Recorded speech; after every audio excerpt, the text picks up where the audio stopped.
फिर संजीव जी ये बताइए, फिर तो इस बार तो भारतीय जनता पार्टी के लिए मुसीबत हो जाएगी। अब मैं मुसीबत किस लिए क्यों बोल रहा हूं, इसके पीछे का मैं तर्क दे रहा हूं कि मुसीबत इस रूप में है कि मुख्यमंत्री भी वो ओबीसी समाज से, आप देखिए अगर उप मुख्यमंत्री इधर से अगर दो बनाए जाते हैं तो वो भी आप देखिए कि अगर विजय चौधरी का नाम आपने कहा कि अगर उनको नहीं बनाया जाता है और कोई दो फिर उसी ओबीसी समाज से उप मुख्यमंत्री भी बन जाते हैं, विधानसभा स्पीकर भी कोई ओबीसी ही बन जाए, तो फिर आखिर जो फॉरवर्ड कास्ट हैं उनका झुकाव, और यूजीसी को लेकर तो पहले ही, यूजीसी एक्ट को लेकर तो पहले ही फॉरवर्ड वोटर जो है वो भारतीय जनता पार्टी से नाराज हैं।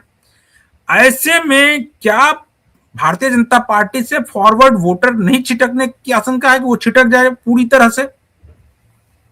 नहीं, मैंने तो बोला कि विजय चौधरी या तो उप मुख्यमंत्री बनेंगे या स्पीकर बनेंगे।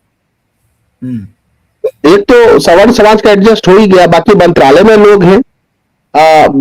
और विजय सिन्हा अगर उप मुख्यमंत्री नहीं भी रहे तो लैंड रेवेन्यू मिनिस्ट्री उनके पास रहेगी, क्योंकि लैंड रेवेन्यू अब उनसे छीनना बड़ा मुश्किल है, क्योंकि उसमें उन्होंने लोकप्रियता हासिल कर लिया। भले सर्किल ऑफिसर हड़ताल पर हो, रेवेन्यू ऑफिसर हड़ताल पर हो, डीसीएलआर भी नाराज हो, लेकिन लोगों का दिल वो जीत चुके हैं विजय सिन्हा। रणनीतिक रूप से वो सफल रहे, चुनावी रूप से। अब अगर विजय सिन्हा से वो मंत्रालय छीना जाएगा, प्रविधि उप मुख्यमंत्री का पद ले भी ले, उप मुख्यमंत्री का पद सेरेमोनियल है, वो कोई ऐसा वो कॉन्स्टिट्यूशनल पोस्ट नहीं है। असली पोस्ट तो जो मिनिस्ट्री है वो है। इस बार तो संजीव जी अगर आप कह रहे हैं कि वो पोस्ट लेना उनसे बहुत मुश्किल है, और इस बार अगर उनको वो पोस्ट दे दिया जाता है तो फिर तो लैंड रेवेन्यू का कायाकल्प हो जाएगा, क्योंकि अब तो विजय सिन्हा और भी पावरफुल हो जाएंगे। क्योंकि अभी तक जो सामान्य प्रशासन की वजह से कुछ हद तक वो कुछ काम नहीं कर पा रहे थे, क्योंकि सामान्य प्रशासन मुख्यमंत्री के पास ही है, तो ऐसे में वो बहुत कुछ कर नहीं पा रहे थे। अगर उनके पास पूरा पावर हो और सामान्य प्रशासन बीजेपी के पास हो, तब तो फिर स्थिति बदल जाएगी। ऐसा नहीं है प्रवीण जी, अभी भी जो सूचना है हम लोगों के पास, देखिए पार्टी के जब कोई पार्टी बहुत ताकतवर हो जाती है तो पार्टी के अंदर ही कई गुट बन जाते हैं और गुटों में संघर्ष होता है। वो बीजेपी में भी है, लंबे समय से बीजेपी में है, बिहार बीजेपी में तो है। तो वो है, इस स्ट्राइक के पीछे भी कहा जाता है किसी बड़े शख्सियत का सह है, करो स्ट्राइक, ठीक है, ताकि ये फिल्म हो जाए। हाँ, ताकि ये हो। देखिए कहा जाता है कि एक पुरानी बात है कि दांत टूट जाता है, सबसे मजबूत पार्ट है शरीर का, एनामेल जो होता है सबसे मजबूत पार्ट है बॉडी, और हड्डियों में वो सबसे मजबूत होता है, वो दांत टूट जाता है। लेकिन जीभ जो है लचीला है और वो मरते दम तक साथ जाता है। तो अगर आपको शासन में रहना है तो फ्लेक्सिबल रहना है, जीभ की तरह लचीला रहना है। तो मुझे लगता है कि अगर सम्राट चौधरी सीएम बनेंगे तो विजय सिन्हा चाहे किसी भी मंत्रालय में हो, उनके लिए मुश्किलें बढ़े। वो इंटरनल गुट बने हुए हैं। तो मुझे लगता है कि, और पटना में चर्चा भी है कि किसी बड़े नेता का भी सह इन हड़तालियों को, जो भी अधिकारी, अगर इन पर एस्मा एक्ट लगा दिया जाता, कार्रवाई हो जाती, 2-4 को बर्खास्त कर दिया जाता, तो अगले दिन सब लौटाते। बल्कि वो तो होटल में पार्टी करके गाना गा के विजय सिन्हा को चढ़ा रहे हैं। 60-62 बैच के जो जितने सर्किल ऑफिसर हैं, रेवेन्यू ऑफिसर हैं, वो पटना में गाना गा कर होटल में पार्टी करके, मीटिंग करके, गाना गा के चढ़ा रहे हैं विजय सिन्हा को, और उन पर कुछ नहीं हो रहा है। विजय सिन्हा केवल बोल के रह जाते हैं, क्योंकि बहुत सारा पावर उनके पास नहीं है। और ये भी दिखाने की कोशिश की जा रही है कि विजय सिन्हा जितना कड़ियल मूड के हैं, वो बहुत अहम विभाग नहीं संभाल पाएंगे, वो लड़ते ही रह जाएंगे। ये छवि भी बन रही है उनकी, और ये छवि बनाने की कोशिश भी हो रही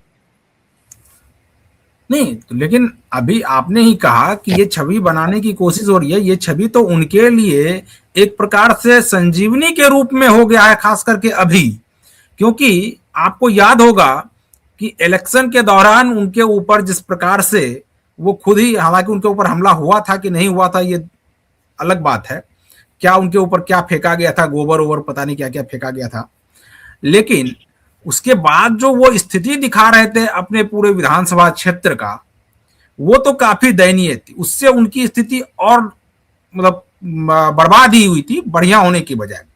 लेकिन इसके बाद ये जो अभी वो लैंड रिफॉर्म में हैं, इसके बाद वो पॉपुलर ज्यादा हो गए हैं।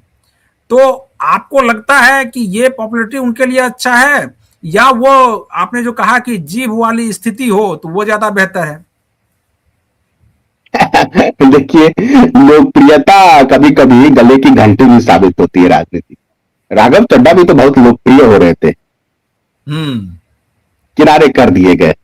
बहुत सारे लोग लोकप्रिय होते हैं और अपने नेतृत्व के द्वारा किनारे लगा दिए जाते हैं। तो मुझे लगता है कि राजनीति में या राजनेताओं की चर्चा अलग होती है और राजनेताओं का काम करने का तरीका अलग। मुझे लगता है कि अगर ये उनको भी थोड़ा समझौता करके चलना चाहिए, ताकि वो ये साबित कर सके कि वो मंत्रालय को चला सकते हैं। क्योंकि कहीं ना कहीं आपको ब्यूरोक्रेट्स को साथ लेकर चल, यही सिस्टम है, तो आपको ब्यूरोक्रेट्स को साथ लेकर चल के काम करना पड़ेगा। थोड़ा आप भी चलिए, थोड़ा वो भी चलेंगे, लेकिन इस तरह से अड़ियलपन की वजह से क्या हो रहा है कि उनकी, ठीक है, लोगों के बीच क्या इमेज है। अब राघव चड्ढा तो लोगों के बीच बहुत लोकप्रिय हो गए थे, कम से कम मध्यम वर्ग के, या वो जब उन्होंने रिलायंस जियो का जो मुद्दा उठाया तब तो काफी लोकप्रिय थे। आखिर कहां से फोन गया कि केजरीवाल ने उनको उपनेता पद से हटा दिया, और इसके बाद अपना दुखड़ा भी व्यक्त कर रहे हैं। तो बहुत सारे लोकप्रिय लोग साइडलाइन किए गए हैं, ऐसा नहीं। आडवाणी भी कम लोकप्रिय नहीं थे जब वाजपेयी प्रधानमंत्री थे। तो बिल्कुल। संजीव जी, एक आखिरी सवाल लेंगे। क्या आपको अब लग रहा है कि ये बिल्कुल बिल्कुल फाइनल हो गया है, नीतीश कुमार एकदम मान गए हैं कि अब तो वो इस्तीफा दे ही देंगे? जब तक, लेकिन कहा यह जाता है कि जब तक वो इस्तीफा दे ना दें तब तक वो कहते बहुत कुछ है कि अब इधर से उधर नहीं जाएंगे, इधर नहीं जाएंगे, कभी उधर नहीं जाएंगे, लेकिन कब किधर चले जाते हैं ये कहना बहुत मुश्किल होता है। तो अब आपको ये विश्वास हो रहा है कि वो 12 तारीख 13 तारीख यानी 10 से 14 के बीच में कभी भी इस्तीफा दे देंगे? देखिए, नीतीश जी को भी पढ़ना समझना बड़ा मुश्किल है। और दरअसल अभी क्या हो गया है, मैं 2-3 साल पहले से बता रहा हूं लोगों को, आपसे भी चर्चा होती है कि नीतीश जी बहुत क्लोज ग्रुप में ही रहते हैं, क्लोज ग्रुप में ही संवाद करते हैं। तो सूचनाएं जो पहले छन के आती थी, अब सूचनाएं छन के नहीं आ पाती। इसलिए नीतीश जी क्या सोच रहे हैं वो हो सकता, वो उनको पता होगा, निशांत को पता होगा, संजय झा जी को पता होगा। लेकिन इतना तय है कि इस्तीफा तो देंगे वो जब दे, और उनका जो इरादा है वो यही है कि वो निशांत को, अपने बेटे को, चश्मे चिराग को, वो चाहते हैं कि जो संगठन में बड़ी भूमिका देकर, और सबने मान भी लिया है, और वो चाह रहे हैं कि इन फ्यूचर जो है वो देखेंगे, 1-2 साल देखेंगे सम्राट चौधरी कैसा काम करते हैं। उसके बाद उस उतने समय तक के बाद शायद 29 तक वो कुछ ना कर पाए, क्योंकि उतने विधायकों को तोड़ लिया जाए। अब 29 के समय या 30 में देखा जाएगा, तब तक हो सकता है बीजेपी की भी लोकप्रियता का ग्राफ गिरे, और अगर नीतीश जी उस समय होशो हवास में हो तब वो फैसला लेगा, नहीं तो निशांत की टीम फैसला लेगी क्या करना है, किसके साथ जाना है। चलिए संजीव जी, तो आज हम लोग इस डिबेट को यहीं पर खत्म करते हैं। तो जो दर्शक अभी तक हमारे साथ जुड़े हुए इस वीडियो को फटाफट शेयर कर दीजिए, कमेंट भी करते रहिए। अगर आप इस वीडियो को यूट्यूब चैनल के जरिए देख रहे हैं तो चैनल को सब्सक्राइब कर लीजिए, वीडियो को फटाफट शेयर कर दीजिए, कमेंट करते रहिए। और अगर आप फेसबुक पेज के जरिए देख रहे हैं तो पेज को फॉलो कर लीजिए, वीडियो को अपने वॉल पर शेयर कर दीजिए, वहां भी आप कमेंट कर सकते हैं। एक्स हैंडल पर भी आप हमारे साथ जुड़ सकते हैं। बाकी तमाम खबरों के लिए बने रहिए क्यू वाइब के साथ। मुझे दीजिए अनुमति। नमस्कार।